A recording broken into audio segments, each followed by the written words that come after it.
মধ্যপ্রাচ্যের যুদ্ধ পরিস্থিতিতে জ্বালানি সংকটের আশঙ্কায় পেট্রোল পাম্পে ভিড় করছেন ক্রেতারা। দীর্ঘ লাইনে দাঁড়িয়ে বিবাদে জড়াচ্ছেন আবার অনেকে। দর্শক, এ বিষয়ে আরো বিস্তারিত তথ্য জানাবো, যুক্ত হচ্ছেন সহকর্মী রাকিব হোসেন।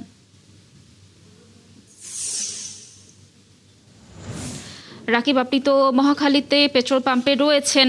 যেমনটি দর্শকদেরকে বলছিলাম যে জ্বালানি সংকটের আশঙ্কায় আসলে অনেকেই পেট্রোল পাম্পে ভিড় জমাচ্ছেন। সেখানে কি পরিস্থিতি দেখছেন? ক্রেতারা কি বলছেন এবং বিক্রেতারাও বা কি বলছেন পেট্রোল পাম্পের?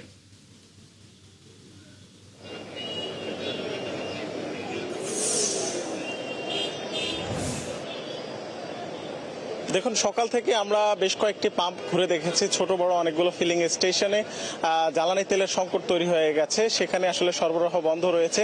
তবে আমরা এখন যে পাম্পটিতে আছি এটি হচ্ছে মহাখালী বাস স্ট্যান্ডের পাশে ক্লিন ফুয়েল ফিলিং স্টেশন। এখানে সব ধরনের জ্বালানি আছে, বিশেষ করে এলপি গ্যাস, সিএনজি এবং ডিজেল অকটেন, এগুলো সরবরাহ এখন পর্যন্ত স্বাভাবিক রয়েছে এবং তারা কিন্তু বিপিসির নির্দেশনা মেনে সেই রেশনিং পদ্ধতিতেই দিচ্ছেন। তো এখানের যিনি ম্যানেজার আছেন, আমরা তার সাথে একটু কথা বলতে চাই। তারা আসলে এই সরকারি নির্দেশনা মেনে তেল সরবরাহ করতে গিয়ে আসলে কোনো ধরনের ঝামেলায় পড়তে হচ্ছে কিনা একটু যদি বলতেন।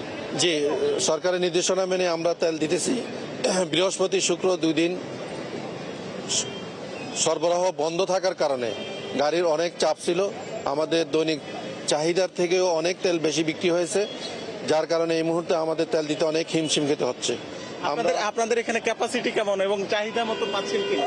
আমরা চাহিদার 80% আজকে আমাদের জন্য অনুমোদন হয়েছে। আমরা এক গাড়ি অলরেডি তেল চলে আসছে। আমরা সরকারের নির্দেশনা মেনে তেলগুলি পাবলিককে সরবরাহ করতেছি।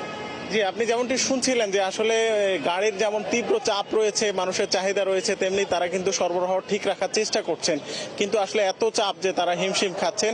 এবং সরবরাহ নারায়ণগঞ্জের যে ডিপোগুলো থেকে সরবরাহ হচ্ছে, সেই সরবরাহ যদি স্বাভাবিক থাকে তাহলে তারা হয়তো এটা কন্টিনিউ করতে পারবেন, কিন্তু সরবরাহ যদি বাধাগ্রস্ত হয় তাহলে তারা হয়তো সরবরাহ বন্ধ করতে হবে, এরকম একটা রাকিব, ধন্যবাদ আমাদের সাথে যুক্ত থাকার জন্য। নিশ্চয়ই এই সমস্যার একটি আশু সমাধান হবে। দর্শক, যুক্ত ছিলেন সহকর্মী রাকিব হোসেন।